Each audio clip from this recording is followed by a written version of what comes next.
Most people don't build credit because they just simply don't get it. They think that it's scary, risky, or just something for people that want some quick money and then ultimately go into debt. And to be honest, I used to be one of them.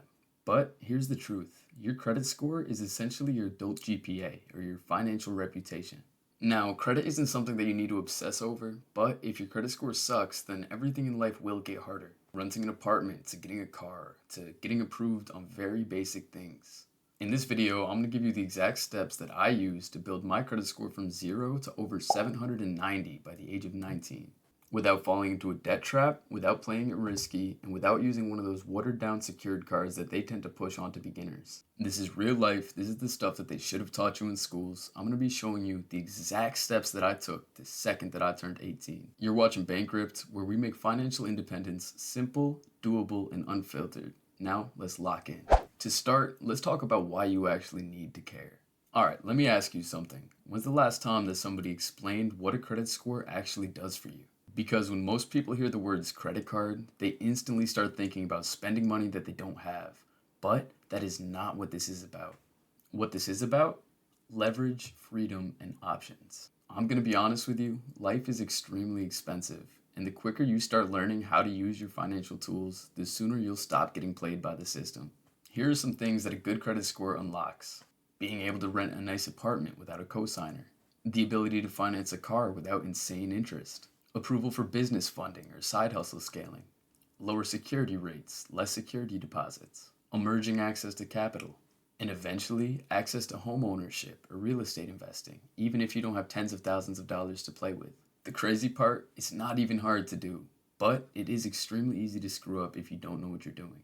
And that's why I'm here, to break it all down step by step and show you how I personally got a 790 credit score by using this exact system. Now, you have to understand how credit actually works. Now, before we get tactical, let me give you a blueprint, because credit isn't random, it's a formula. And if you actually learn how to use it, you can build a better credit score than most adults. Let's talk about the 5 factors that actually make up your credit score. First comes payment history, and this makes up about 35% of it. And this one's simple. Do you pay on time, every time? Because even one missed payment could drag you down for years. Next is utilization ratio, which makes up roughly 30% of it. What this simply means is how much of your credit limit are you using at a given time. What people say is use about 10% of it to look like an A-plus borrower. Thirdly is credit age, which makes up about 15%. How old is your oldest account? The longer you've had credit, the better, and that's why you never close your first account. Fourth is credit mix, which makes up about 10%. A mix of credit cards, student loans, auto loans, etc. You don't need to do this right away because this will build naturally over time. Lastly is hard inquiries and new credit, which makes up the last 10%. All this means is applying for too many new credit cards at once will temporarily ding your credit score, so just kind of space it out. Now, all 5 matter, but when you're first getting started, the first 2, payment history and credit utilization, that's really all you need to focus on. Next up, let's talk about what I did and really what I think that you should do too. Now, this is exactly what I did when I first started, and I'm even still using this exact system today with a 790 credit score. Now, I know people say to keep credit utilization below 10%, and I just said it, but the first thing I did was replace all of my spending with credit responsibly. When I first got my credit card, I didn't treat it like extra money. I treated it like a mirror of my debit card. Everything that I was already going to buy, like gas, groceries, subscriptions, and other daily expenses, I would just put it on credit.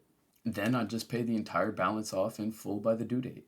Not part of it, not the minimum, the entire thing, every single month. By doing this, I showed lenders that I could be trusted with credit, while also keeping my utilization low because I never carried a balance. And the best part, I threw every extra dollar I had into a high yield savings account, and I was making 5% interest while my credit score went up every single month. I built habits. I use credit like a tool, not a temptation. Step 2, which could have been step 1, is to open one high quality starter card and not a secured one. Now, this is where most people mess up. They'll either get denied for something that's way too advanced, or they'll settle for a much lesser quality secured card that has no real perks. Instead, go for one that's beginner friendly but still a legitimate credit card. Something like Chase Freedom Unlimited or the Capital One Quicksilver. Both have no annual fee, real benefits, and they tend to approve people with no or very little credit history. Now, the key to this is to start with just one. Prove you're reliable, use it smartly, and then level up as time goes on. Step 3, make your payments on autopilot. I'm talking about setting up automatic payments the second that you get your credit card. Now, I'm serious, even if it's just a minimum, because one late payment will stay on your credit report for 7 years. Now, if you're somebody that tends to forget to do things, please build a system. Google Calendar reminders, weekly check ins. Set it, forget it. Now, step 4 is to track your credit score, but don't obsess over it. Download an app like Credit Karma or Experian. It won't always be perfectly accurate, but it'll show you trends, what's helping, what's hurting, and how you're progressing. And just know that checking your credit score does not hurt your credit. It's something called a soft pull. But what I don't want you to do is check your credit every minute and worry about little 10-point swings, because credit's a long game and trends matter way more than temporary moments. Next, let's talk about some mistakes that will kill your credit score early. If you did everything we just talked about, you'll be within the top 20% of young adults within your first year. But if you make one of these mistakes, you could tank your score before even getting started. The first mistake is thinking that debit builds credit. I used to think that using my debit card would show the bank that I'm responsible, but that's completely wrong because debit doesn't show up to the credit bureau at all. The second mistake is paying late, even once, because one late payment could cost you 100 points and that's going to stick with you. It's like spilling ketchup on a white hoodie. You could clean it, but that stain's never really going to go anywhere. Mistake 3 is closing old cards. Your first credit card, that's your first account.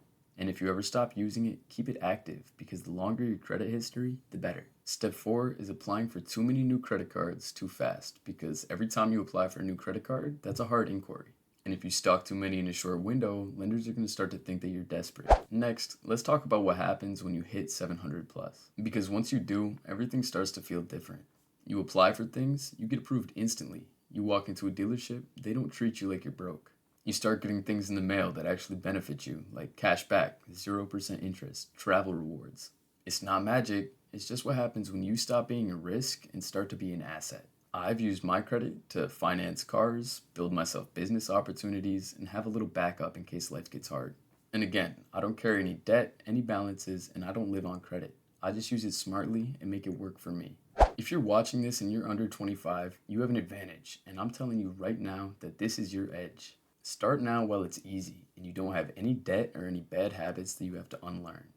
Because you don't need to be rich and you don't need to be lucky. All you need to do is understand. Use credit to replace your spending, not expand it. Pay in full, stack your extra cash in a high yield savings account, and play the long game. That's how I went from 0 to a 790. And if I can, you definitely can too. My name's Brandon, this is Bankrupt, and we are done being broke on autopilot. Let's take control.